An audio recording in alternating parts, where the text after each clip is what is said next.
Hi friends, crispy rice mathri snack item 3 ఫ్లేవర్స్లో ఎలా చేయాలో తెలుసుకుందామా. ఫస్ట్ ఒక ప్లేట్లో 2 కప్స్ రైస్ ఫ్లోర్ తీసుకోవాలండి. బియ్యం పిండి,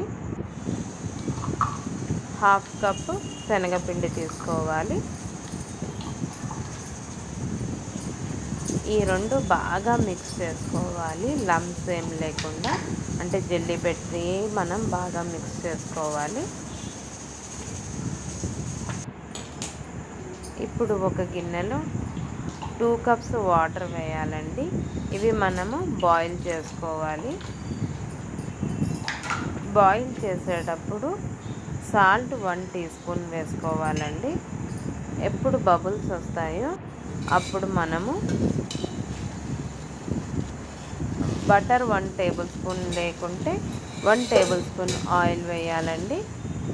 ఇందాక మనం జల్లి పెట్టిన పిండిని అంతా తీసుకొని బబుల్స్ వచ్చింది కదా, ఇప్పుడు ఆ పిండి అంతా ఆ గిన్నెలోకి వేసుకొని బాగా గరిటెతో మిక్స్ చేయాలండి. 2 to 3 టైమ్స్.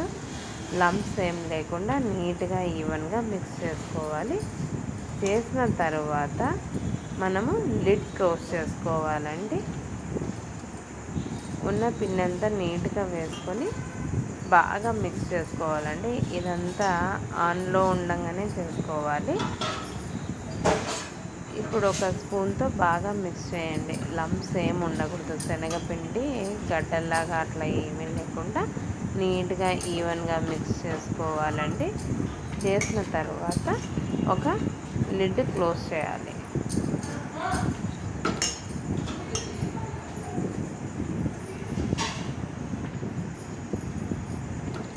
ఆ లిడ్ క్లోజ్ చేసిన తర్వాత ఇది 10 మినిట్స్ రెస్ట్లో ఉండాలండి.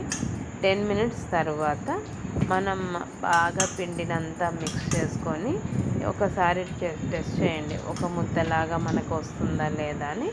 కాబట్టి దీనికి ఇప్పుడు కోల్డ్ వాటర్ యాడ్ చేసి చపాతీ డౌ లాగా మెత్తగా తడిపి పెట్టుకోవాలి.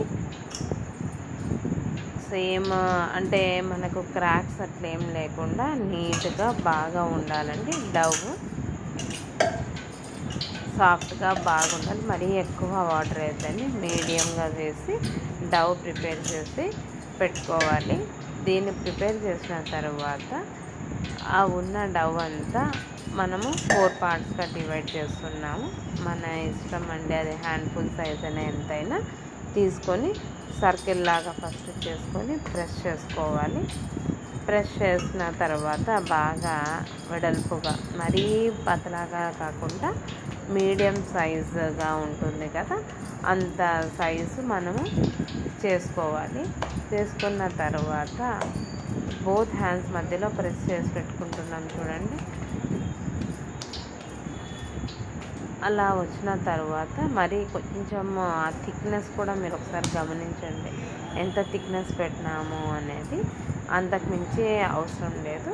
ఇప్పుడు సిజర్స్ తీసుకొని షేప్స్ కట్ చేసుకోవాలి ఫ్రెండ్స్. అలా సిజర్స్తో కట్ చేయడం వల్ల మనకి అది టెక్స్చర్ అనేది బాగా నీట్గా కనబడుతుంది. నైఫ్తో కట్ చేస్తే అలా ఉండదు. సిజర్స్తోనే బాగా కరెక్ట్గా వస్తుంది. ఆ షేప్ కానీ ఎవ్రీథింగ్ అన్నీ కట్ చేసుకొని పెట్టుకోవాలి.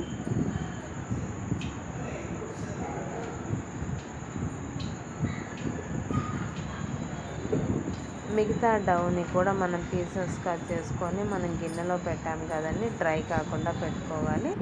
ఇలా వేసిన తర్వాత ఆ పీసెస్ అన్ని ఇప్పుడు డీప్ ఫ్రై చేసుకోవాలి. ఫ్లేమ్ మరీ హై పెట్టద్దండి, మీడియం ఫ్లేమ్లో పెట్టుకొని స్లోగా వేయించుకోవాలి. ఎందుకంటే ఇవి కొంచెము థిక్గా ఉంటాయి కదా ఫ్రెండ్స్, అందుకు. ఫ్రై అయిన తర్వాత మనం దీంట్లోకి వేడిగా ఉన్నప్పుడే చిల్లీ పౌడర్ అండి కొంచెము, ప్లస్ సాల్ట్ ఎంత అవసరమో అది తీసుకొని బాగా మిక్స్ చేసి పెట్టుకోవాలి. వేడిగా ఉన్నప్పుడైతే బాగా పడుతుందండి ఈ స్నాక్ ఐటము, అందుకు బాగా మిక్స్ చేసుకొని పెట్టుకోండి. పక్కన ఒక బౌల్లోకి వేసి పెట్టుకోవాలి. ఇది బాగా క్రిస్పీగా క్రంచీగా చాలా బాగుంటాయండి. నీట్గా వేడిగా ఉన్నప్పుడైతే ఉప్పు కారం బాగా పడుతుంది, అందుకు బాగా మిక్స్ చేసి పెట్టాలి. సెకండ్ ఫ్లేవర్ అండి, ఇది మ్యాజిక్ మసాలా, ధనియా, చిల్లీ పౌడర్ వేసుకోవాలి. ఇప్పుడు మనము ధనియా పౌడర్ అండి, magic masala and chilli powder అండి, ఈ 3 వేసుకొని బాగా మిక్స్ చేసుకోవాలి. ఇది కూడా వేడిగా ఉన్నప్పుడు చేస్తే బాగా కారం పడుతుందండి. ఈ మ్యాజిక్ మసాలా మనకు బయట ఇన్స్టెంట్ మసాలా దొరుకుతుంది కదా, ఆ ఫ్లేవర్ అండి. చిల్లీ పౌడర్ కూడా వేసుకుంటాము, అలాగే ధనియా వేసి బాగా మిక్స్ చేసుకోవాలి.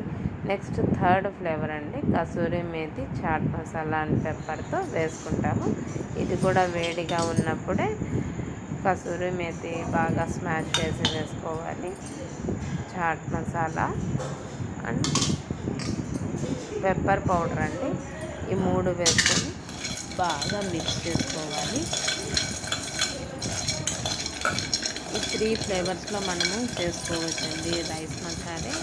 పిల్లలకు ఏ ఫ్లేవర్ అయినా నచ్చుతుంది, ఇవి ఈజీగా చేసుకోవచ్చు, చాలా ఫాస్ట్గా అయిపోయే స్నాక్ ఐటమ్. ప్రతి ఒక్కరూ ఇది ట్రై చేయండి ఫ్రెండ్స్, చాలా టేస్టీగా బాగుంటుంది. ఇది 1 మంత్ వరకు స్టోర్ చేయాలి.